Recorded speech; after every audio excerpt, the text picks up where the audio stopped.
What if Meghan Markle's first husband wasn't Trevor Engelson, but a secret Hollywood producer she married under a fake name? What if everything the world thought it knew about Meghan Markle's love life before Prince Harry turned out to be a carefully engineered illusion? What if the man we all believed was her first husband, Trevor Engelson, was never actually the first at all? And what if, buried in the musty corners of California's family court system, lay a document, unremarkable in appearance but explosive in substance, that completely rewrote the script of Meghan's carefully curated story? Before we continue, please like, subscribe, and turn on the notification bell for updates. That's exactly what happened. A routine court audit in Los Angeles has uncovered something that was never meant to see the light of day. A marriage license, quietly filed in 2004, legally binding Meghan Markle under a slightly altered version of her full name, to a man whose name has never before been associated with her in the public eye. Not a businessman, not a student fling, but a Hollywood producer. Older, connected, and now unexpectedly exposed. This isn't a conspiracy theory. This isn't social media gossip.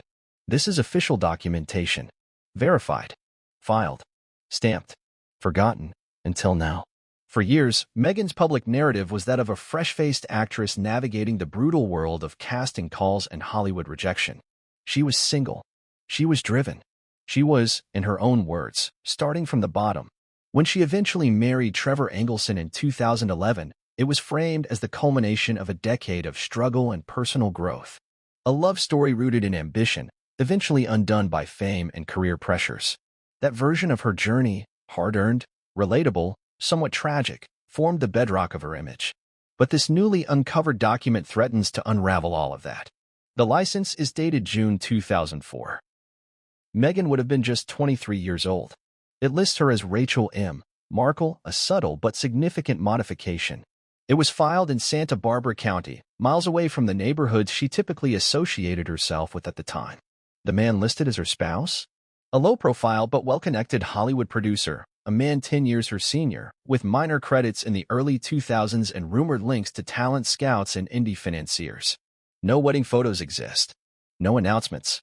No Instagram posts, understandable, since social media was barely a thing then. But more importantly, no mention of it ever. Not in interviews, not in biographies, not in her infamous 2021 Oprah interview. Not once, even as she laid her soul bare before the world, did she utter a single word about this chapter of her life. Why? Why erase a marriage entirely? And why use a name variation that would make searching public records infinitely harder?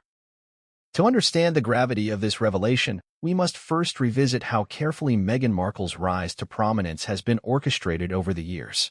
From humble actress to duchess to humanitarian, the evolution of her public persona has been tightly scripted, almost cinematic.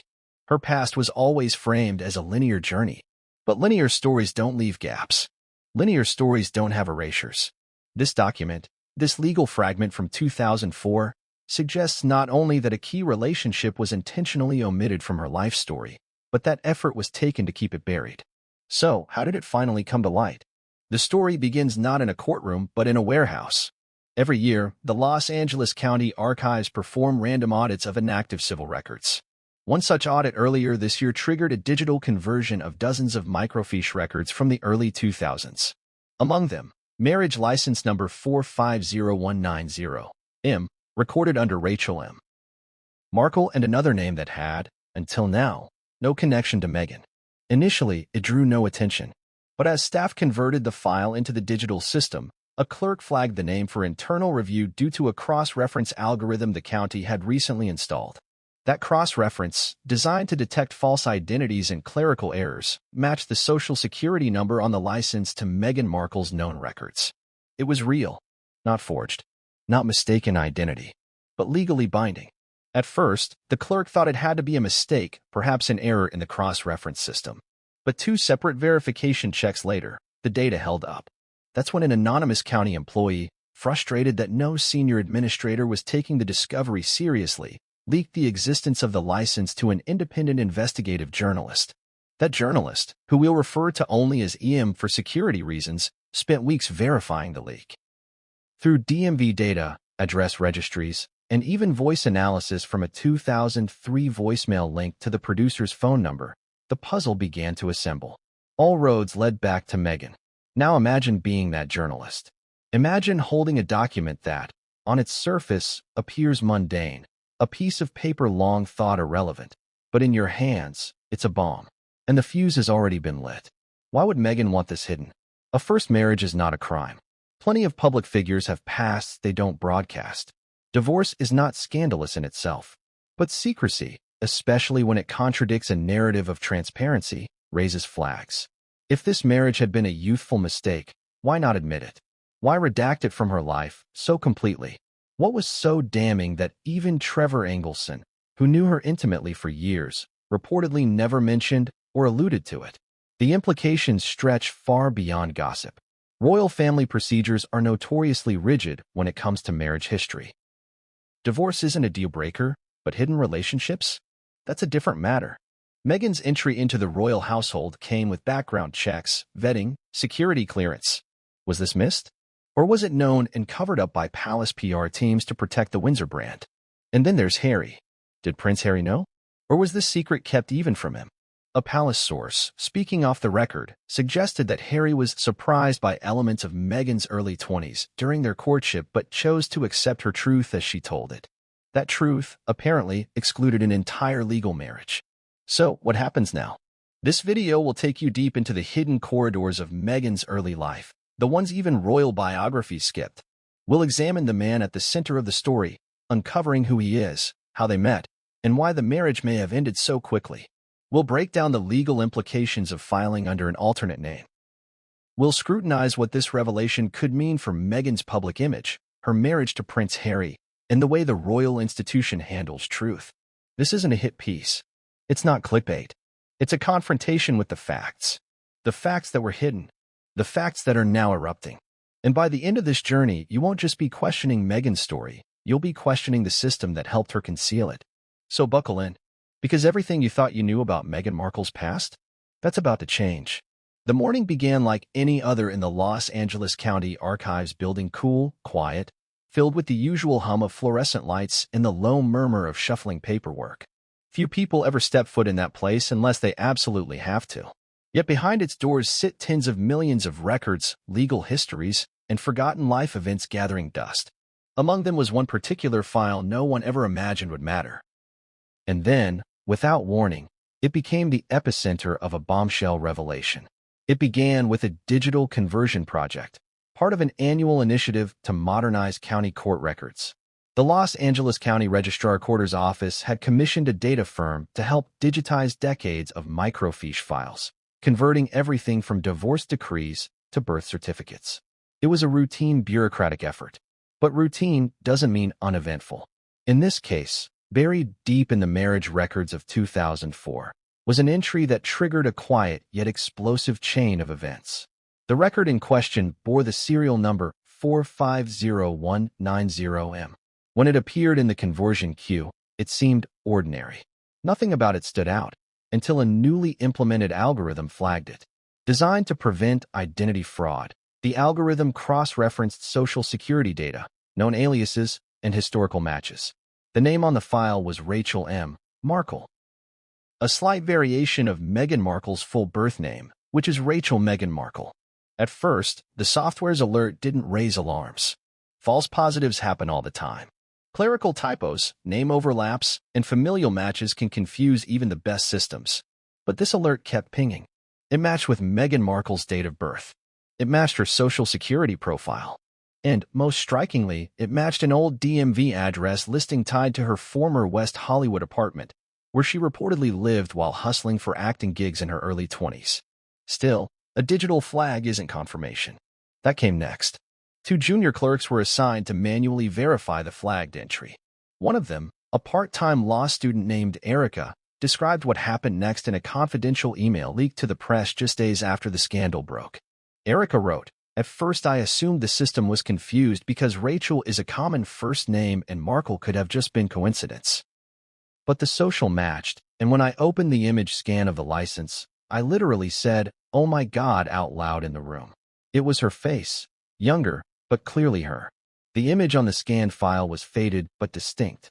A youthful Meghan, her hair darker and longer than her now iconic royal waves, stood beside a man few would recognize, a Hollywood producer by trade, 10 years older than her, with ties to several niche independent film companies. The marriage license was signed. The witnesses' names were blocked for privacy, but the officiant was still visible, Reverend Marvin Ellis, a retired minister known for performing low-profile ceremonies for the entertainment community in Montecito. The date? June 23, 2004. The place? Santa Barbara County Courthouse, far from her usual L.A. stomping grounds. And the signature? Rachel M.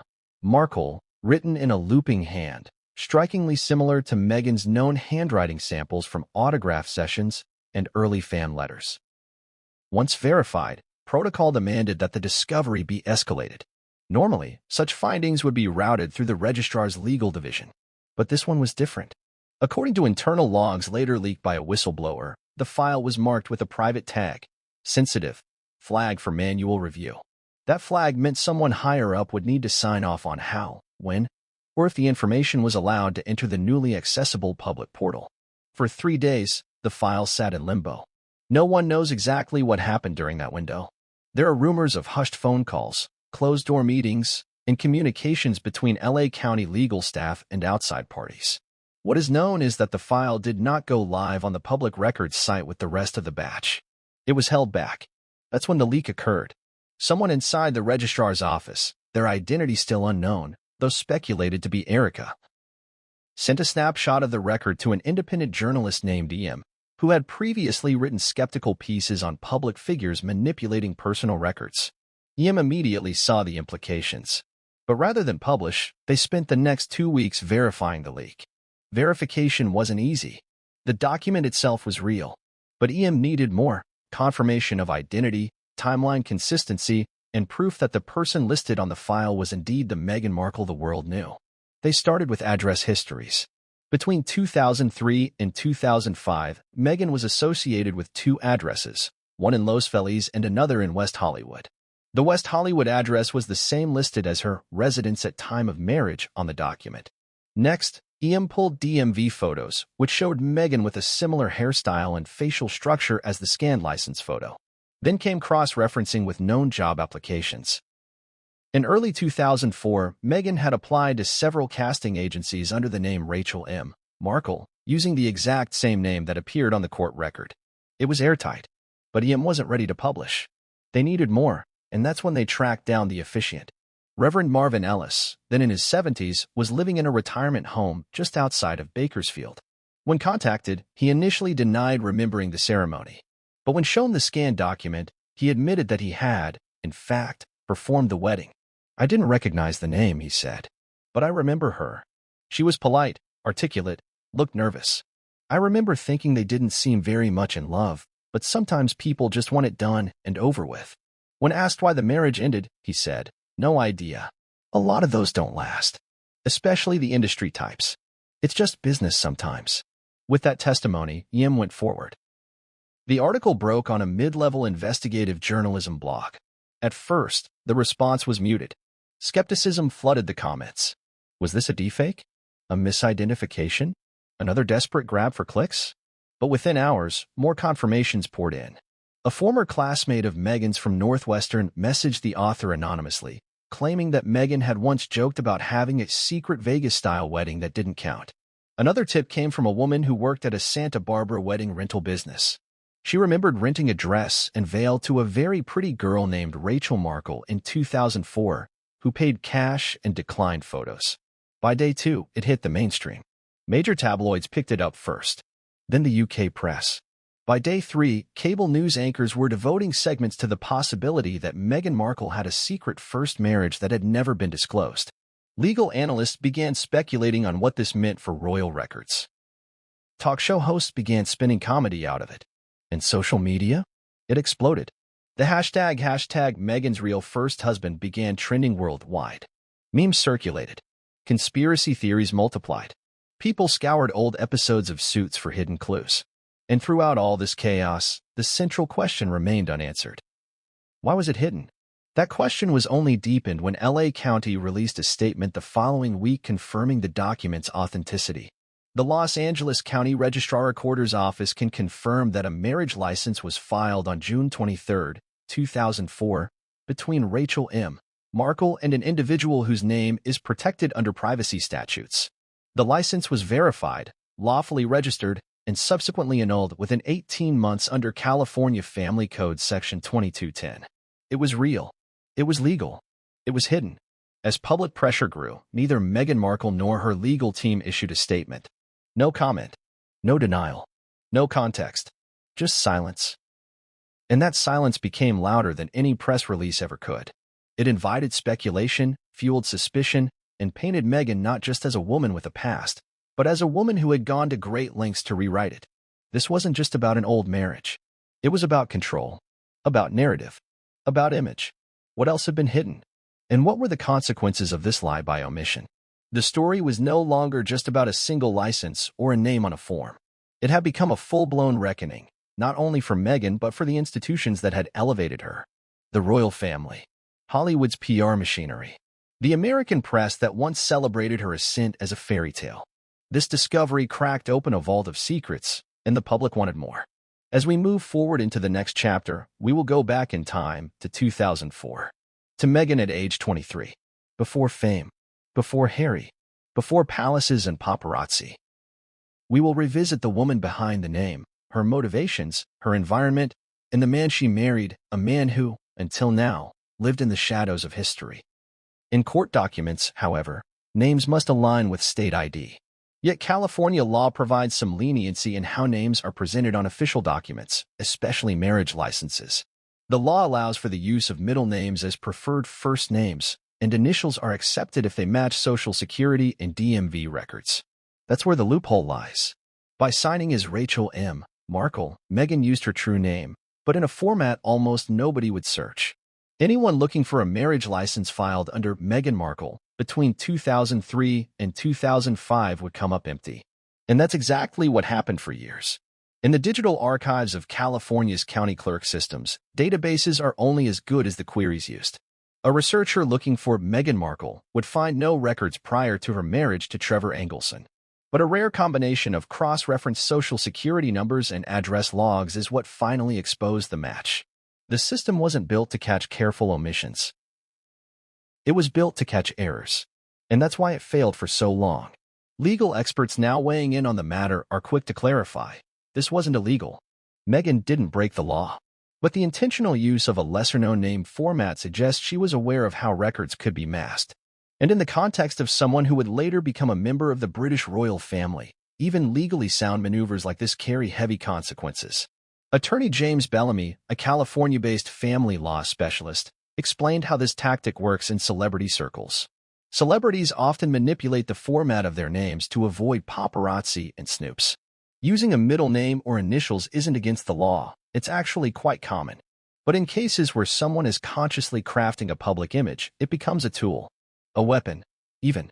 You can essentially erase chapters of your life from public view. And that's exactly what seems to have happened here. Meghan's marriage to E.L. wasn't scrubbed from the system. It wasn't deleted. It was simply buried under a name that nobody thought to search until an algorithm connected the dots. The use of Rachel M. Markle made the record invisible to anyone who wasn't searching under exact criteria. And in a digital age where most public records are found through keyword searches, that was more than enough to keep it hidden. This decision to use a formal but lesser-known name has since sparked a flood of debate. Was it innocent? Merely a bureaucratic formality? Or was it part of a larger pattern? Critics point to other examples from Meghan's early life where image control played a dominant role. From carefully selected interview topics to abruptly deleted blogs, there is a noticeable theme of strategic curation. The name change on the license now fits that pattern. Let's go back to that courthouse in Santa Barbara County.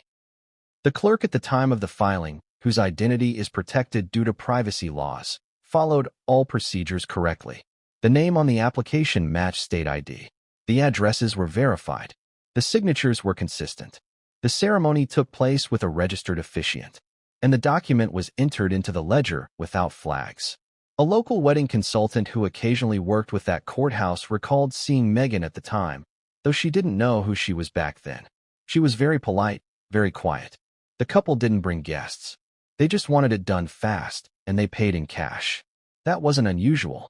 But what stuck with me was how she kept using Rachel with the clerk, then switched to Meghan when speaking privately to her partner. "I remember thinking she had two faces."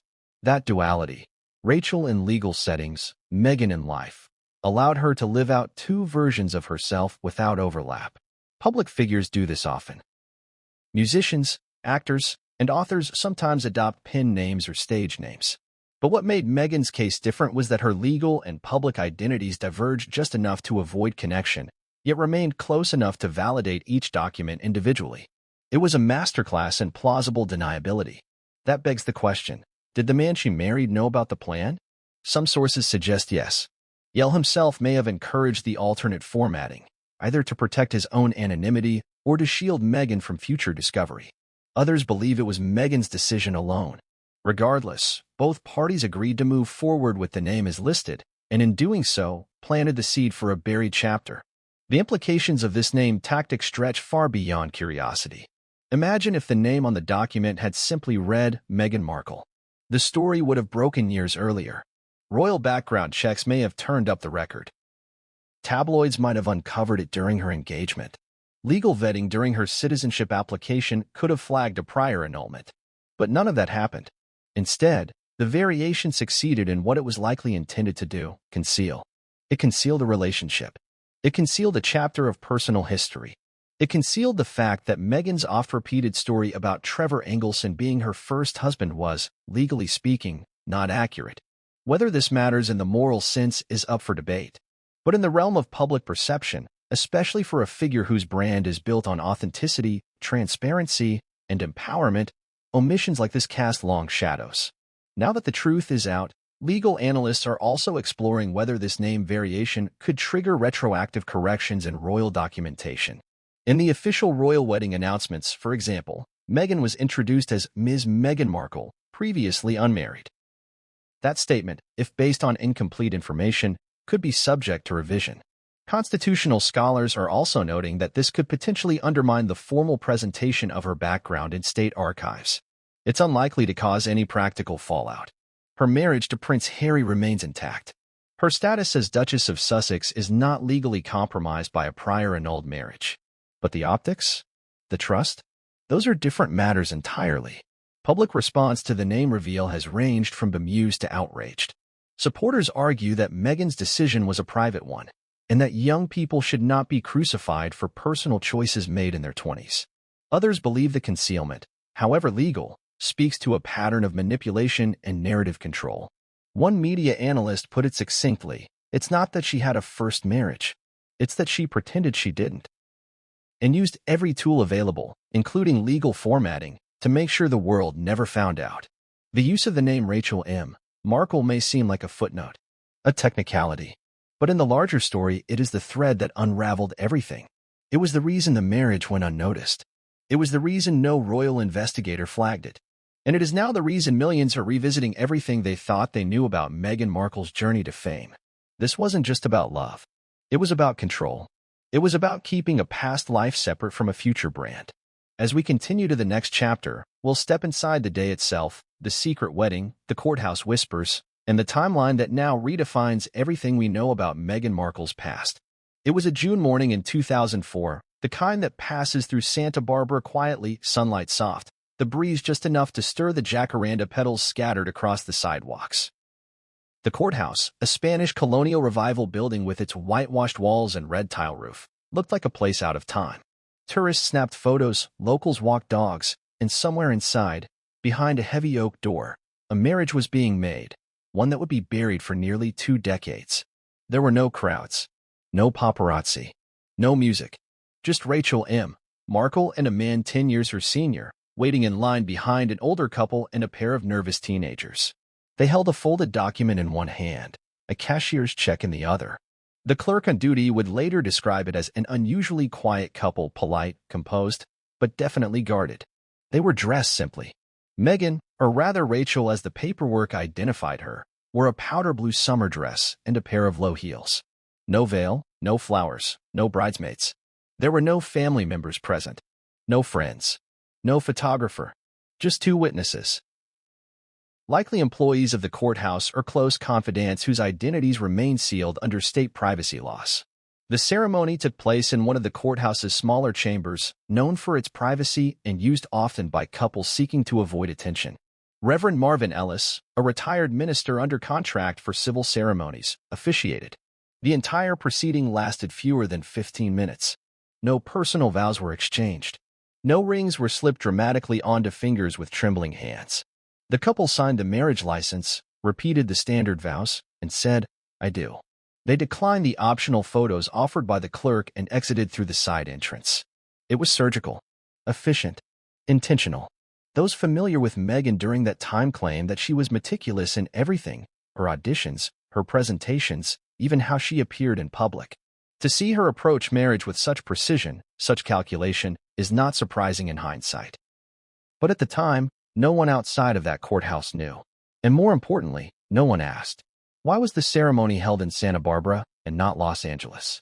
The answer likely lies in Santa Barbara's relative obscurity for such events. Unlike the high-volume marriage offices in downtown Los Angeles, Santa Barbara's civil ceremony chambers see fewer applicants. There are no lines out the door. No celebrity reporters lurking nearby. For someone like Meghan, rising but not yet famous, ambitious but not yet recognizable, it offered the perfect location to do something life-altering without leaving a trace. The venue itself is romantic in appearance. Arched doorways, a mosaic courtyard, even a clock tower. But that day, none of that mattered. The ceremony wasn't romantic. It was transactional. It was about checking a box.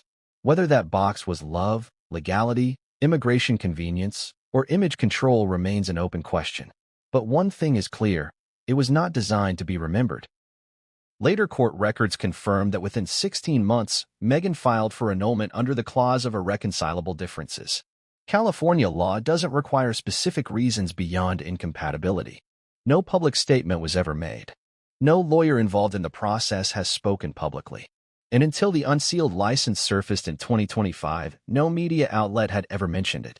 What little we know about the post-wedding period comes from fragments, rent receipts, travel logs, casting call schedules. Meghan continued to audition. She was seen at several industry events. She signed with a new agent in early 2005. Her marriage was never mentioned, never worn, never evident. She did not change her name legally, did not use Mrs. on any documents. Her headshots remained branded with the now famous Meghan Markle. The man she married during that brief June morning also retreated back into anonymity. He returned to work on small film sets and consultant projects.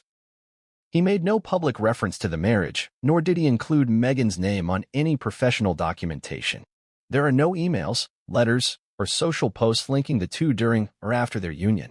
In today's world, saturated with digital footprints, metadata, and interconnected platforms, it's almost unfathomable for such a marriage to leave so few traces. But in 2004, the internet was different. Social media hadn't yet swallowed our lives. And people could still slip in and out of major life events without an audience. Meghan and EL did exactly that. But that secrecy, once considered a strength, has now backfired. Public reaction to the revelation of this wedding has been polarizing.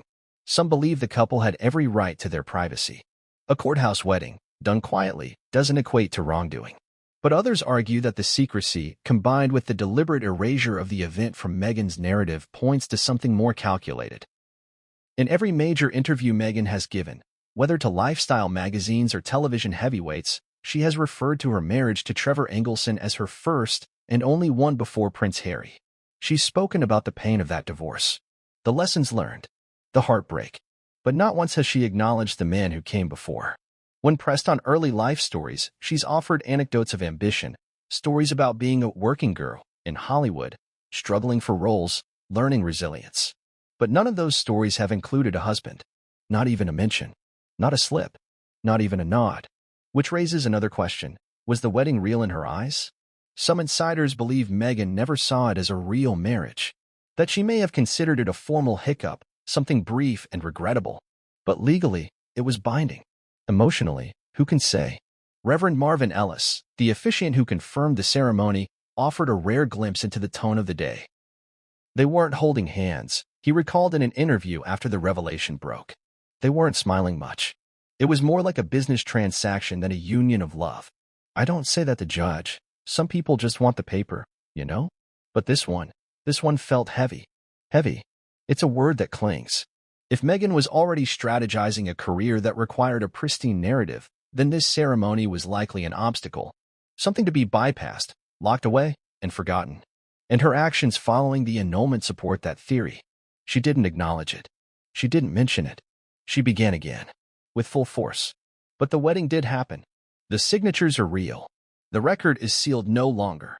And the silence that once protected it has now amplified its significance. In the aftermath of the public reveal, Santa Barbara County has confirmed the validity of the ceremony and issued a formal statement acknowledging the existence of the file. They have not disclosed the identities of the witnesses. They have not released any photographs. But the admission alone was enough to trigger global headlines. It's worth remembering that not all secrets are malicious. But secrets held for strategic advantage often become the most dangerous. They rot in the shadows. They gain weight. And when they surface, especially for public figures, they often explode rather than fizzle. This secret wedding, once forgotten, has now become a turning point. It reframes the way Meghan Markle's past is interpreted. It challenges the idea of honesty that has long been attached to her story. And it leaves everyone wondering, if something this foundational could be hidden for 20 years, what else might be waiting beneath the surface? In the next section, we'll examine the fallout, not just the emotional or moral implications, but the direct connection to the marriage with Trevor Engelson. What did he know? When did he find out? And how might this reframe everything we thought we knew about Meghan's second, and now, not-so-first, chapter of love? What does it take to erase a marriage from the collective memory of an entire world? Not just from tabloids or gossip circles, but from court documents, background checks, biographies, and even public consciousness? For most people, marriage is one of life's most public declarations. It leaves traces, legal, emotional, digital. Yet somehow, Meghan Markle managed to quietly dissolve her first marriage and ensure it never made its way into any public story. No evidence, no commentary, just absence. Until now. The revelation of Meghan's first, hidden marriage has stunned the media. But what makes this even more confounding is the eerie precision with which it disappeared. A legal union signed and sealed in Santa Barbara County, quickly annulled, never mentioned again. Even in an age of digital trails, that chapter of her life had been effectively buried. It was as if the ceremony never took place. And to many, the real scandal isn't that Meghan was married before Trevor Engelson. It's that she never once acknowledged it, despite building an entire image around transparency and personal growth. So how did the marriage vanish? The answer lies not in conspiracy, but in deliberate strategy. After the brief ceremony in June 2004, Meghan returned to Los Angeles. She resumed her career path as if nothing had happened. There are no known photos of her wearing a wedding ring. No social media mentions, though this was the pre-Facebook era, making digital silence easier. She didn't change her surname legally or professionally. And when the marriage ended quietly in early 2006, it did so through an annulment, not a divorce. An annulment is key to understanding the quiet disappearance. Unlike divorce, which acknowledges the end of a legally valid marriage, annulment treats the union as though it never legally existed. It's a rare option, usually reserved for cases involving fraud, mistaken identity, incapacity, or marriages that were never consummated. Yet, for Meghan and the unnamed producer EL, annulment was their chosen route. According to California court procedure, once an annulment is granted, the court record is sealed by default if either party requests confidentiality. In their case, both parties signed a joint application citing irreconcilable misrepresentation and requested private adjudication. That document was not accessible to the public and remained dormant until court digitalization protocols in 2024 triggered an automated verification sweep across old sealed cases. This isn't unusual for Hollywood. Stars, even rising ones, are known to protect their personal histories through every legal and logistical avenue available. In Meghan's case, the combination of legal annulment, strategic name formatting, lack of media coverage, and total silence from both parties created the perfect vacuum. There was no record in the press, no chatter in celebrity forums, no red flags in public archives. The marriage was, for all practical purposes, erased. That level of erasure leads to a critical question. Did Trevor Engelson know? In 2011, Meghan married Trevor in a high-profile beach ceremony in Jamaica. It was a lavish affair compared to her courthouse wedding. Guests flew in. There were multi-day celebrations. There were photos, though none published widely at the time. The couple had been dating since 2004, possibly overlapping with the final months of her annulled marriage. If Trevor had known, there is no indication he ever shared that information. Publicly, Trevor has remained silent about Meghan since their split. But multiple sources close to the former couple claim Trevor had no idea about the earlier marriage. One insider, a former assistant at Trevor's production company, claimed, Trevor always talked about Meghan like they had this one-of-a-kind journey. If he knew she'd been married before, he never said anything. He really believed he was her first. That sense of betrayal, if true, adds a new layer of emotional complexity. Meghan has often spoken about the breakdown of her relationship with Trevor, painting a picture of emotional neglect during long-distance work commitments. But critics now wonder, was there another fracture point Trevor never even saw? Something that challenged. And as we trace those footsteps, the question remains. Was this a youthful mistake, forgotten with time, or a calculated erasure? In 2004, Meghan Markle wasn't yet a household name. There were no paparazzi flashing outside her door, no magazine covers heralding her arrival, and certainly no royal protocols to follow. She was just another aspiring actress in a city saturated with ambition. But behind the bright lights of Hollywood's allure was a quieter, more calculating strategy. And while some 20-somethings drift through their early adulthood and exploration, Meghan seemed already on a mission. She was 23 years old, fresh out of Northwestern University, where she'd studied theater and international relations. Her degree alone set her apart, an uncommon dual focus that blended performance with diplomacy. That combination, as time would later prove, was not accidental. Meghan had always wanted to be more than just an actress. She wanted influence. She wanted voice.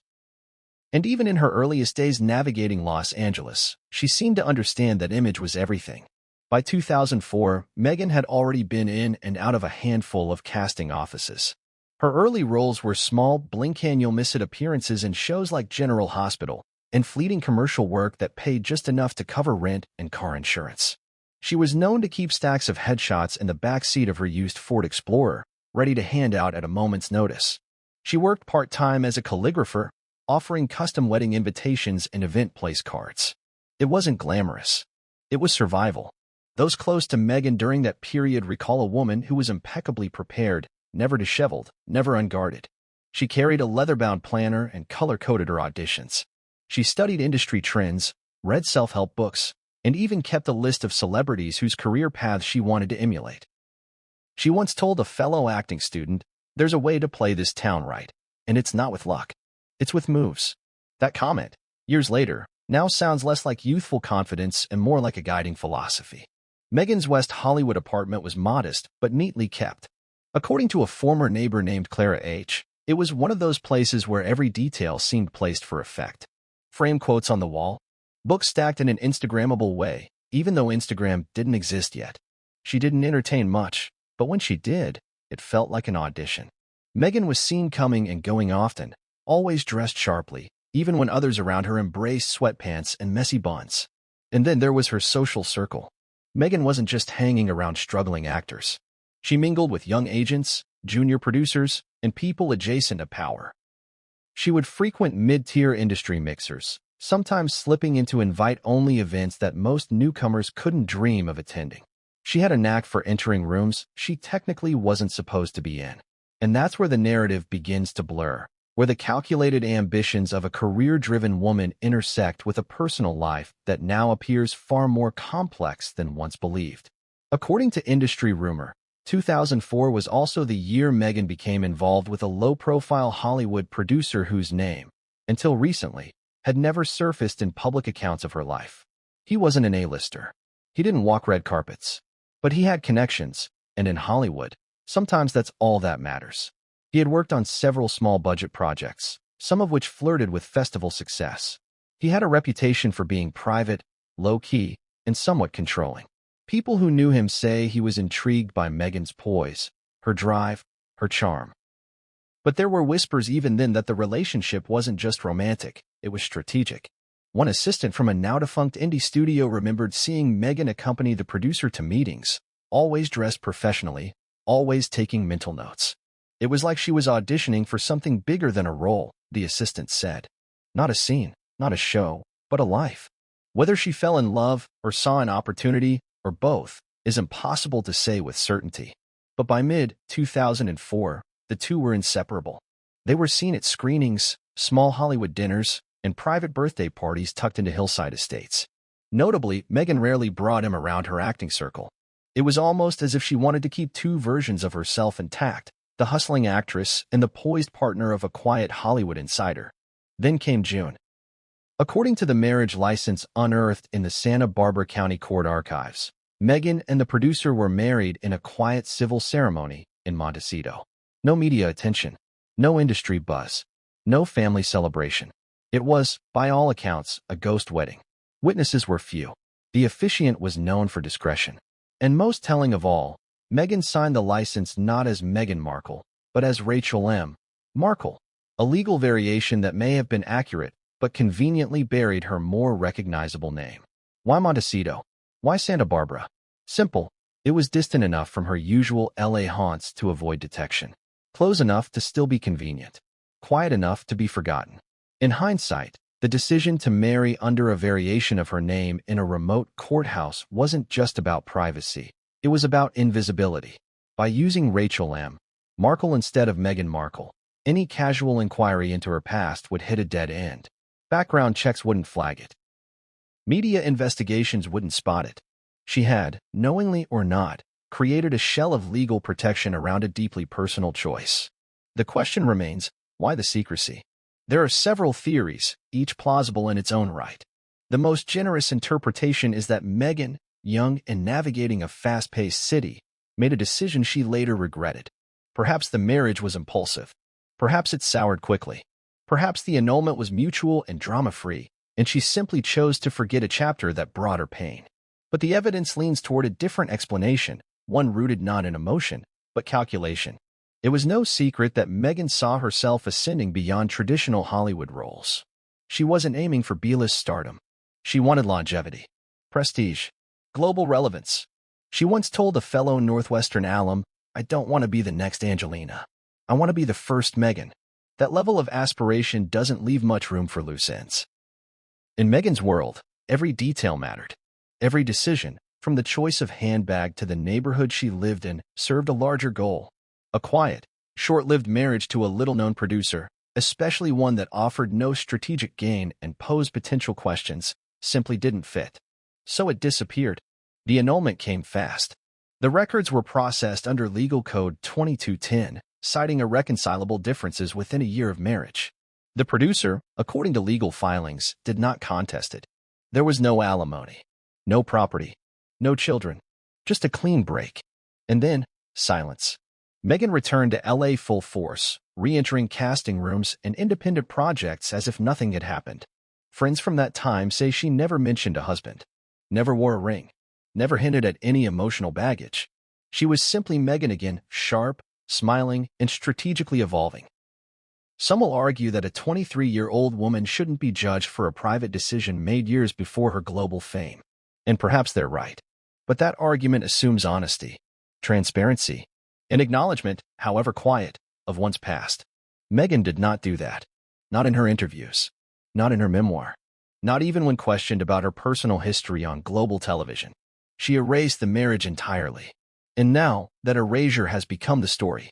As we now turn to the next section, the focus will shift to the man behind the curtain, the quiet Hollywood producer who, for nearly 2 decades, remained a footnote to a story no one even knew existed. His identity, motives, and the secrets he kept are as vital to this unfolding drama as Meghan herself. The stage is set. The curtain is lifting. He was never on the cover of magazines. He didn't walk red carpets. You won't find his name trending on social media or attached to any blockbuster film. But for a brief, hidden moment in 2004, this man was legally, intimately, and secretly tied to Meghan Markle.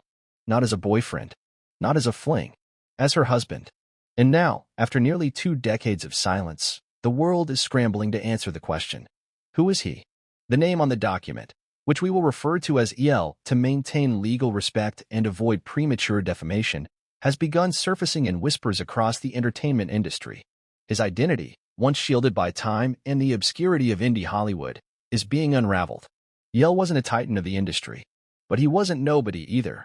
His IMDb profile shows a smattering of minor credits, associate producer roles, script consultant work, and a few technical credits on straight-to-DVD projects in the early 2000s. Most of his work was in post-production, quiet, behind the scenes. His age? At the time of his alleged marriage to Meghan Markle, Yell was 33. That made him a full decade older than Meghan, who had just turned 23 when the license was filed. Those familiar with him describe a man who was introverted, intelligent, methodical, someone more comfortable behind the camera than in front of it. He had a reputation for being well-read and articulate, with a soft spot for aspiring actresses. He often gave guidance to newcomers, offering career advice that blurred the lines between mentorship and something more personal. Yell was, according to one former assistant, the kind of guy who liked influence without fame. He didn't want to be known. He wanted to be owed. That may explain why, despite being connected to a young woman who would later become the Duchess of Sussex, he never sought public attention. No tell-all interviews. No social media comments. No anonymous sources leaking to the press.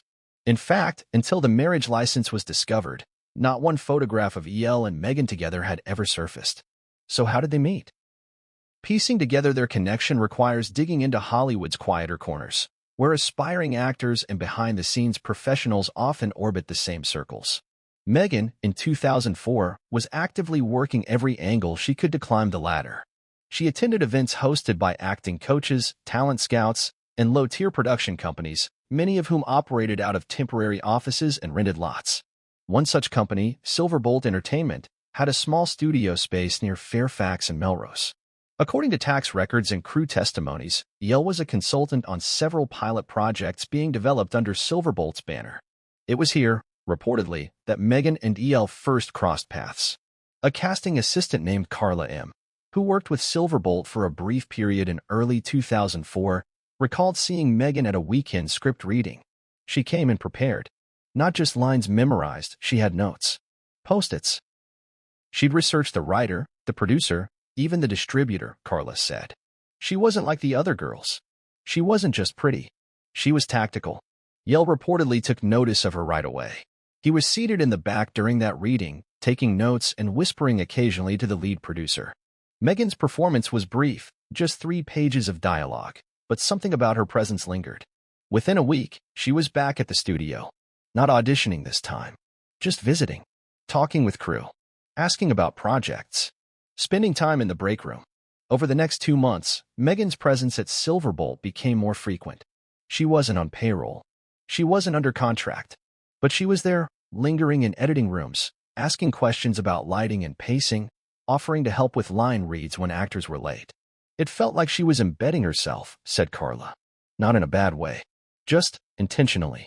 By mid-spring, sources say she and Yell were romantically involved. There were no public outings. No mutual Instagram posts. This was before that era. But the crew noticed a shift. Meghan started arriving later in the day, often after everyone else had left.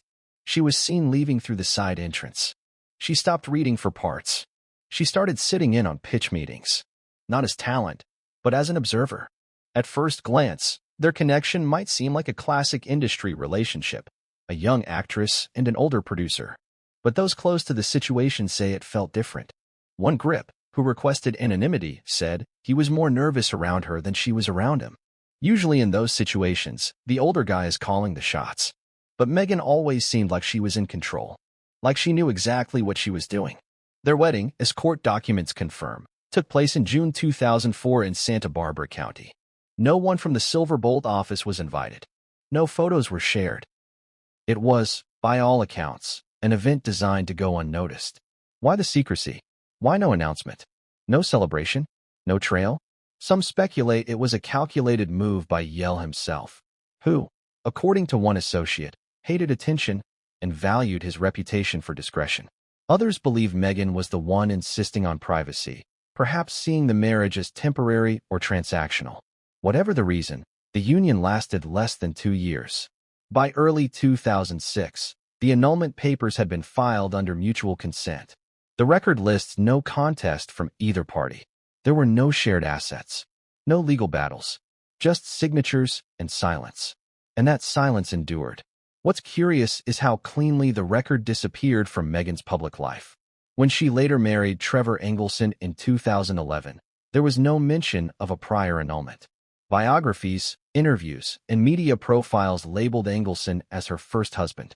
Even during the royal courtship with Prince Harry, no vetting process, at least publicly acknowledged, ever flagged the 2004 marriage. That erasure only makes the discovery more unsettling. As for Yell, he has remained silent since the news broke. Attempts to reach him by journalists have been unsuccessful. A former assistant said he moved to Northern California in 2010 and has since left the entertainment industry entirely. He is said to be married with children, living under the radar in a quiet community. Whether he fears backlash, legal exposure, or simply wants no part in the media storm is unclear. But one thing is certain, he has no incentive to talk.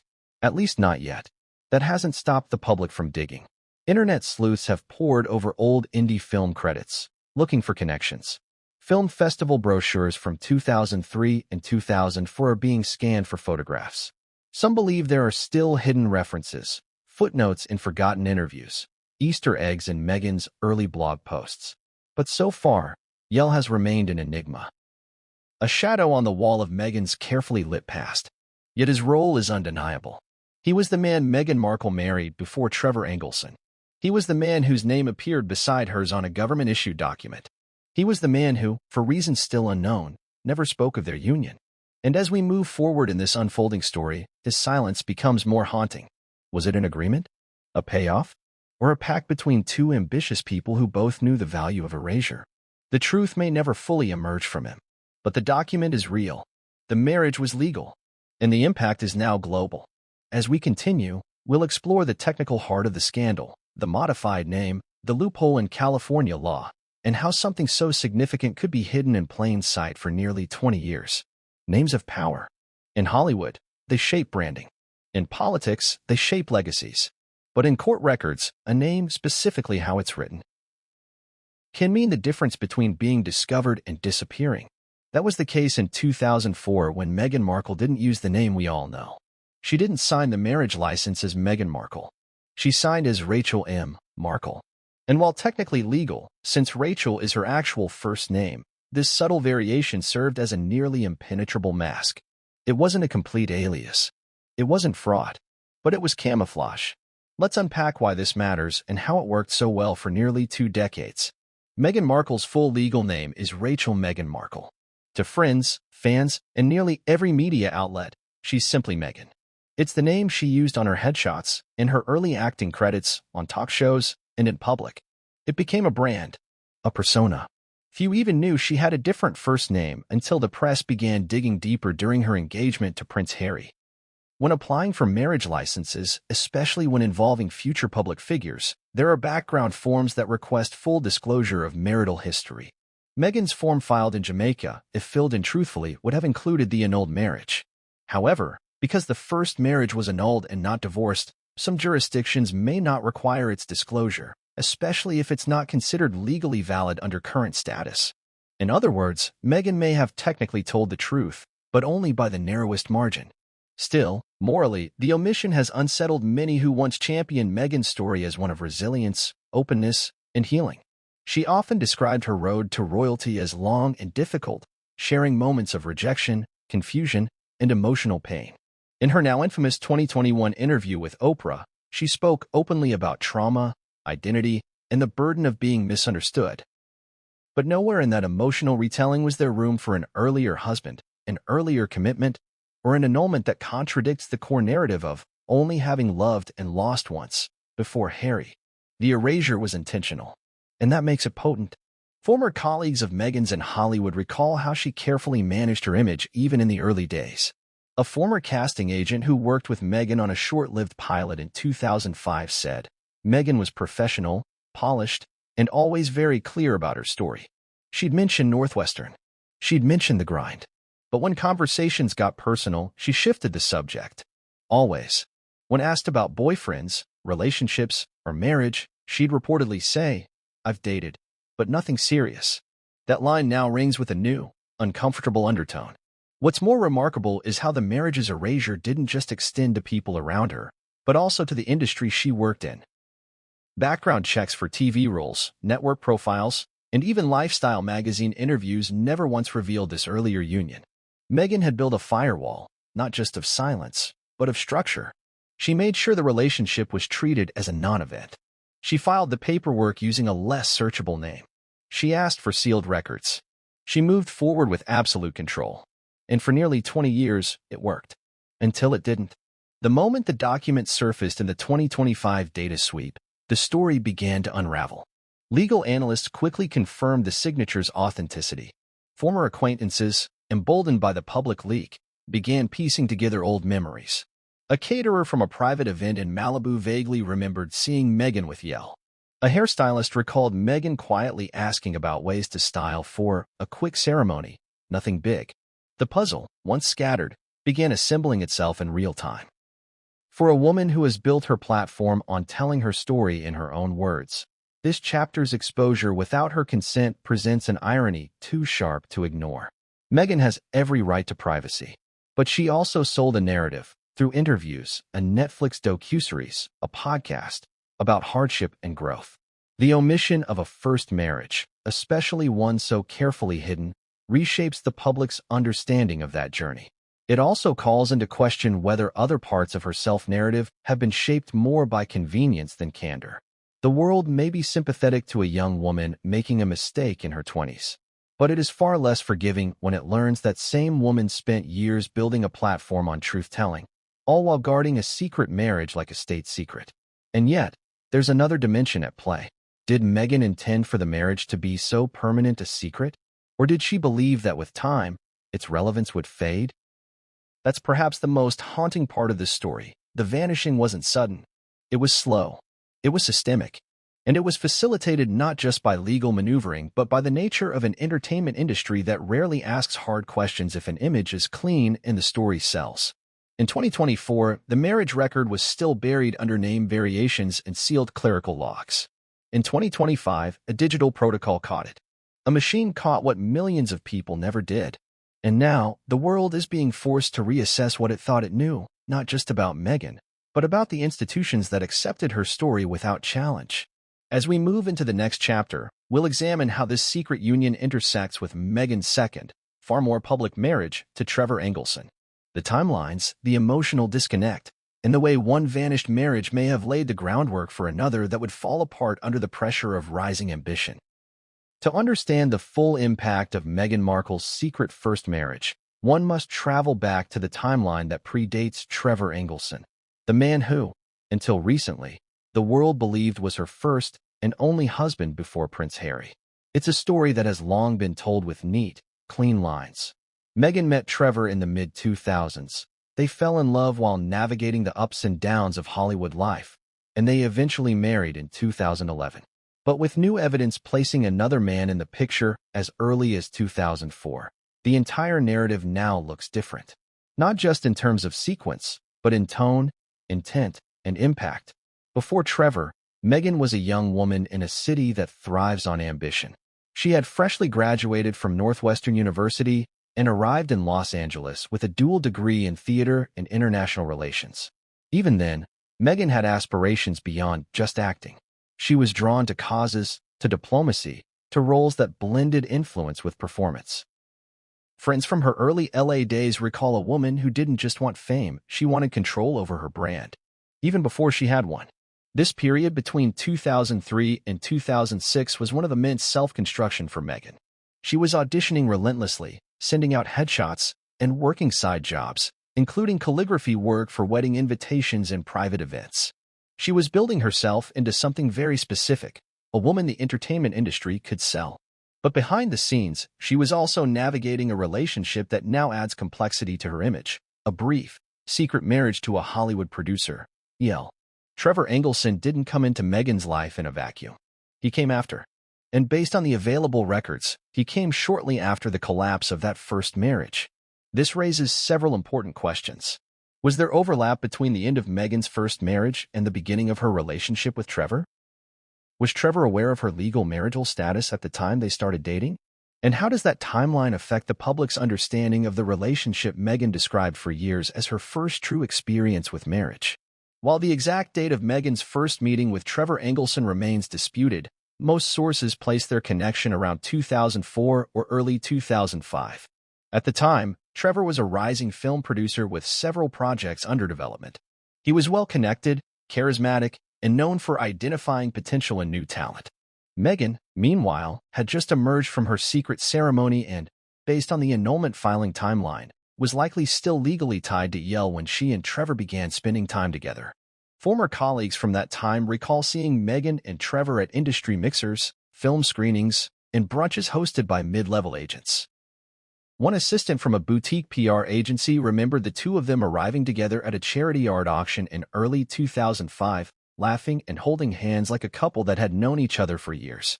Meghan was reportedly still using the name Meghan Markle publicly and had already reverted to identifying herself as single. If Trevor knew about the previous marriage, there's no public acknowledgement of it. He never mentioned it during interviews. Friends say it never came up in casual conversation. Some believe he never knew. Others think he may have learned later and chose to look the other way. Either way, the subject was never raised in any formal setting, including their engagement announcement or wedding preparations in 2011. Their relationship unfolded gradually, but with intensity.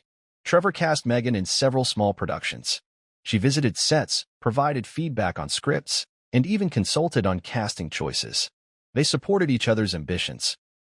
Trevor was trying to break into larger studio projects.